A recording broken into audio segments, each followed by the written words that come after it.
नमस्कार to the people of great country and universe. Foreign policy और diplomacy ये कैसे वर्क होती है और क्या फॉरेन पॉलिसी के महत्व है और डिप्लोमेसी के भी क्या इंपॉर्टेंस है, वो मैंने फर्स्ट वीडियो में, जो फॉरेन पॉलिसी का फर्स्ट वीडियो है उसके बारे में मैंने डिटेल में कवर किया है।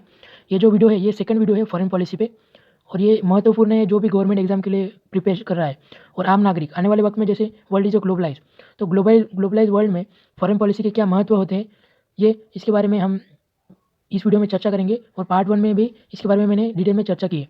तो बढ़ते हैं हम जो फॉरेन पॉलिसी के सेकंड फेज़ पे, जो इंडियन फॉरेन पॉलिसी है।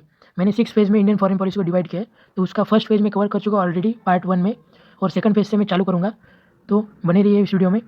Welcome to the wake effect. जो सेकंड फेज़ जो होता है ना, ये इंडियन फॉरेन पॉलिसी का, वो रियलिज्म भी कहा जाता है उसको, और रिकवरी फेज़ है।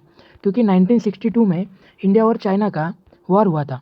इंडिया और चाइना का वॉर में इंडिया का हालत बदतर हो गई थी, और उसको रिकवर करने में हमारे कितने सारे साल चले गए थे। और उसी के जो इफेक्ट थे, क्योंकि एयरफोर्स हमने यूज़ नहीं किया था, वो सबसे बड़ा प्रॉब्लमेटिक हो गया था उस सिचुएशन में, क्योंकि हमारी एयरफोर्स तगड़ी थी ना।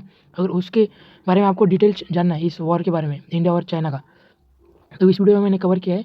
इस वीडियो को जाके देखेगा आप। तो थर्ड फेज़, जो थर्ड फेज़ थी 1971 से लेके 1991 तक थे। इस फेज़ में जो डेवलपमेंट हुए वो बहुत ही इंपॉर्टेंट है, क्योंकि यहाँ पे असेसिनेशन हो गया। असेसिनेशन के बाद किसी की पार्टी गिर गई, पार्लियामेंट गिर गई, इमरजेंसी आ गई, न जाने क्या क्या पॉलिटिकल अपलिफ्टमेंट हो गया इंडिया में इस कार्यकाल में, थर्ड फेज़ में। ये बहुत ही इंपॉर्टेंट है, क्योंकि लिबरेशन ऑफ बांग्लादेश, मतलब इंडिया और पाक का जो 1971 का वार हो गया, इसी फेज़ में था। उसके बाद लिबरेशन ऑफ बांग्लादेश लिबरेट कर दिया, ईस्ट पाकिस्तान को बांग्लादेश में कन्वर्ट कर दिया। तो ये सब डेवलपमेंट हुई थी। पाकिस्तान की बदतर हालत हो गई थी। ऐसा वर्ल्ड रिकॉर्ड बना दिया था उन्होंने, कितने सारे हज़ारों सैनिक शहीद भी हो गए थे, और सरेंडर भी कर दिया था इन पाकिस्तानियों ने। वर्ल्ड रिकॉर्ड हो गया था। ये देखो, इनके जनरल जो मेन कमांडर थे, जो ईस्ट पाकिस्तान से लड़ रहे थे, ऐसा कुछ, इन्होंने सरेंडर कर दिया था। हालत पतली हो गई थी इनकी। तो इसी फेज़ में ये हुआ था। तो इसका इफेक्ट इंटरनेशनल फॉरेन पॉलिसी पे हुआ था, क्योंकि सैंक्शंस लग गए थे। और ये अमेरिका, चाइना और ये पाकिस्तान, तीनों भाई तीन तिगड़ा काम बिगड़ा जैसे काम कर रहे थे। तो तीन तिगड़ा काम बिगड़ा तो हो गया ना। दोनों तीनों जो एक दूसरे के साथ रहते थे, वहाँ से वो अमेरिका चिल्लाता था, पाकिस्तान पाकिस्तान पाकिस्तान, ये पाकिस्तान यहाँ से चिल्लाता था, अमेरिका अमेरिका अमेरिका। तो ये सब इनके तीनों दोस्त थे, कट्टर दोस्त। लेकिन अभी हालत अलग हो गई है, क्योंकि फॉरेन पॉलिसी में, इंटरनेशनल रिलेशन में कोई भी किसी का सगा नहीं होता। दुश्मन हमारा दोस्त, ऐसा कंडीशन होती है। कब किसका रिलेशन किससे खराब हो जाए और किसका अच्छा हो जाए, no one can decide. It ultimately depend on their foreign policy. तो इसलिए फॉरेन पॉलिसी इंपॉर्टेंट होती है। उसके बाद इकोनॉमिकल प्रॉब्लम चल रहा था 1990 में, जो लिबरेशन प्राइवेटाइजेशन ग्लोबलाइजेशन जो किल इंडिया ने किया था।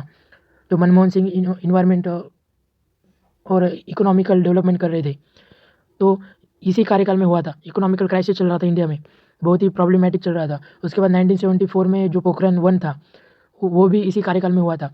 और जो इसकी वजह से तो इकोनॉमिक ये सैंक्शन हुआ था ना, जो अमेरिका ने सैंक्शन लगा दिए थे इंडिया पे। क्यों एटॉमिक बॉम्ब का टेस्ट कर रहे हो, इंडिया पे बोल रहा था वो अमेरिका, इसलिए हम इकोनॉमिकल सैंक्शन लगाते हैं आपकी औकात नहीं है, क्यों ऐसा कुछ, वो कुछ बदतर बोल रहा था, कुछ भी भोंक रहा था वो अमेरिका तब। लेकिन अब तो वो भाई भाई करता है, भाई भाई करता है अभी। वो तब की बात ही अलग थी वो। अभी हालात बदल चुके, पूरी तरह से बदल चुके।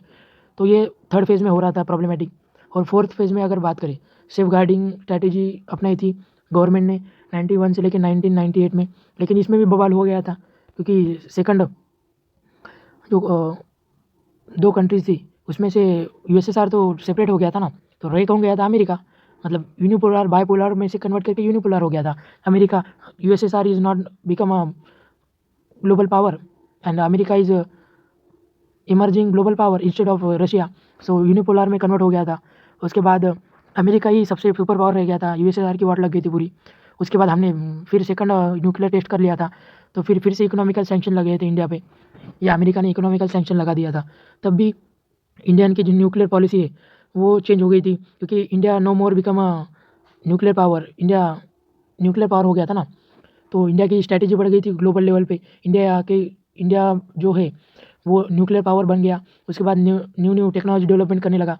तो इसी का इफेक्ट फॉरेन पॉलिसी पे हुआ था। तो second phase, third phase, fourth phase, अभी फिफ्थ फेज़ पे आते हैं। बैलेंसिंग फेज़ कहा जाता है इसको। जो इंडिया की जो फॉरेन पॉलिसी थी वो बैलेंस थी बाकी के कंट्री पे, क्योंकि हम बैलेंस करके चल रहे थे। कुछ ठोस कदम नहीं उठाए थे इंडिया ने, हम बाकी के कंट्री के साथ बैलेंस करके रह रहे थे। जैसे अमेरिका हो गया, ये रशिया हो गया, क्योंकि अमेरिका तो सैंक्शन थे ना ये अमेरिका का इंडिया पे, और हमारे अच्छे जो रिलेशन थे वो रशिया के साथ थे। तो हम चाइना के से इंपोर्ट करते थे, ज़्यादातर इंपोर्ट डिपेंडेंट कंट्री था ना तब। अभी हालत थोड़ी बदल चुकी है, लेकिन तब था हम चाइना से ज़्यादा रॉ मटेरियल इंपोर्ट करते थे। तो ये फोर्थ फेज में होता था, डेवलपमेंट में कम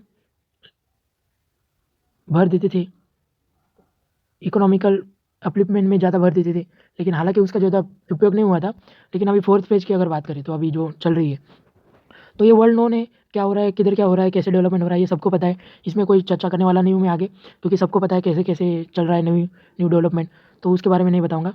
तो ये जो मैंने फर्स्ट और सेकंड वीडियो बताई, ये इसमें मैंने डिटेल में जो इंडिया का फेज़ थे, जितने भी फेज़ है 6 फेज़ में, मैंने इंडियन फॉरेन पॉलिसी और एक्सटर्नल और इंटरनल फैक्टर कैसे फॉरेन पॉलिसी पे इफेक्ट होता है, वो मैंने डिटेल में कवर किया है।